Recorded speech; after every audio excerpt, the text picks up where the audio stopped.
Arthur. I'm here at the beautiful Marian Anderson studio. This studio used to sit on Mariana Farms, where Marian lived here in Danbury. Now it sits right at the beautiful property of the Danbury Historical Society and Museum. We've got some special guests inside. You ready to go? Let's meet some beautiful people. So look, I'm here with some friends, and these are people who have deep connections to Marian Anderson. And this is John, Nancy, Sam, and Julia. And if you guys could just introduce yourselves. I'm a retired elementary school teacher, and I remember Marian Anderson as a child. And I told Bridget last time we talked, I thought she was very tall. And I thought she was tall because I knew she was so important. And the reason I got to know her is that they, in those days they didn't have cell phones. And she would come by the house and ask my mother if she could use the phone. And I was a nosy child. And every time she went in, I went in after her. And I would listen to the conversation. And she was very gracious. And she had just come back from the Far East. I remember this distinctly. She had come back from the Far East. And they had come in to use the phone. And we went running in after her. And it was in the summer, we were dirty and sweaty, and my mother was giving us the eye to get out of there. And we plopped ourselves in front of her.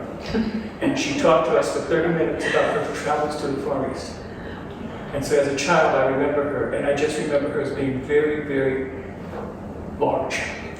But I think it was her personality and her persona that was large for me as a kid. This is Nancy Susan. Hi, I'm Nancy Susan. So I was the executive director of the Danbury Music Center for 30 years, and Marian Anderson was on my board of directors. She was called an honorary board member. So it was my job every year to go to her house and ask her to sign, meaning her signature, the Marian Anderson letter, which was a fundraising letter. And my fondest recollection, and it goes along with John, is I thought she was going to be this big, tall woman. I figured she was 6 feet, probably 7 or 8 feet tall. She had to be.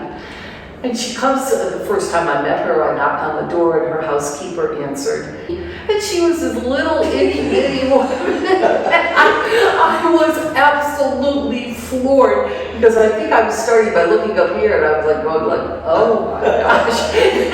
But of course I didn't say anything because exactly again, as Mr. Cherry said, she commanded your respect instantly. There was nothing snooty about her, nothing highfalutin. She wasn't the kind of kid that you would meet in school that thought she was better than you. She wasn't like that at all. But she commanded respect. She was a lovely, lovely person.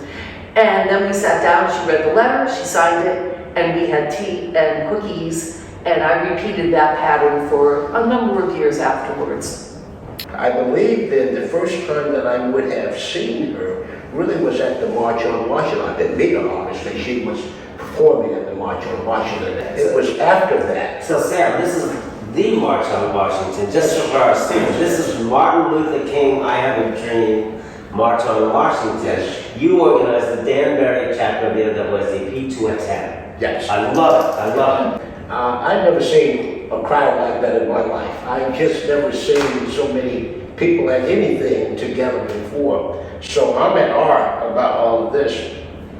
We get there and then the performers, these were the entertainers who were Harry Belafonte, Marian Anderson, Peter, Paul, and Mary, people like that Jackson were performing before the actually speeches and all of that. But it was then, after the March on Washington, that I got to know Marian Anderson. We did have a fundraiser for the NAACP. She and her husband sponsored a fundraiser in her pool backyard.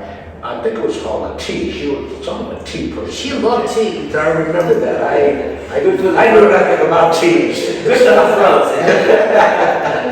But it was there that we met there, all of the big entertainers and people that she knew in her line of business. Well, it just shows you that there's connection, you know, especially when you share something like, you know, you go down to DC for something like that. I mean, what did that do to you as a person to see that kind of an event And of course, the place in history is phenomenal. Well, we would not have known at the time the Right. real consequence of that event, because that led to the Civil Rights Acts, 1904 Civil Rights Act and all of those. It was that event that brought that number of people together. I'm believing that Kennedy was the president, and after his death, it was Lyndon B. Johnson that passed the legislation. But it was that event that caused all of that to happen. So if you want to put your school books, the event was in 1963. Yeah. And then all this legislation was passed soon thereafter in 1964 and 1965. Right. And you were there, and you had no idea what was going to happen from that. I don't think any of us would have known, would have predicted what would happen Right. there. But just to get that number of people together at a setting like that was Phenomenal. in itself.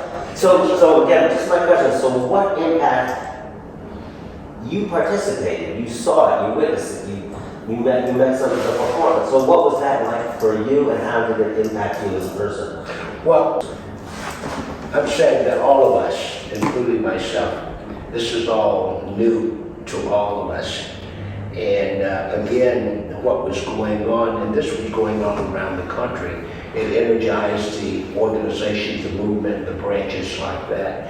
And this branch in Danbury was a very active branch in the first place, so it didn't take a lot to get this branch moving along, but it did, caused an awful lot of things to happen that would not have happened. So it was an energizer. And there was no question about that. And I mentioned the Peter, Paul, and Mary people. Yeah. Now, Mary Travis' mom lived here in Reading, and I was working at the Danbury Hospital in the lab, and I got to know the mom as a good friend of the mom. So we became good friends of the Peter, Paul, and Mary people. So whenever they would come in from a tour, they would be coming over to visit Mary's mom, and we would always, my wife and I would be over there. These are people who influence movements, Yeah. I mean, through their art. And I think that's one of the reasons we're here, is, But it was much later that I would have met Martin Luther King and people like that, As a matter of fact, it was one of the churches in Bridgeport that he was speaking. And again, a group of us went over to visit that, and we got to see and meet Martin Luther King. That was the very first time. Wow. So hearing his speech at the event, we knew he was there. We knew, what he was and what he was talking about. But that was just truly amazing. So Julia, links. Oh, you want You're a member of the Links organization. Yes, sir. And I know they have 16,000 members in the Oh, United States. wow, you know. No, I was looking into it. And Good. We're very proud of our organization because we initiated that with the National Links organization to have her become an honorary member. so the Waterbury chapter initiated Marian's association to become on a national level an honorary member. Right.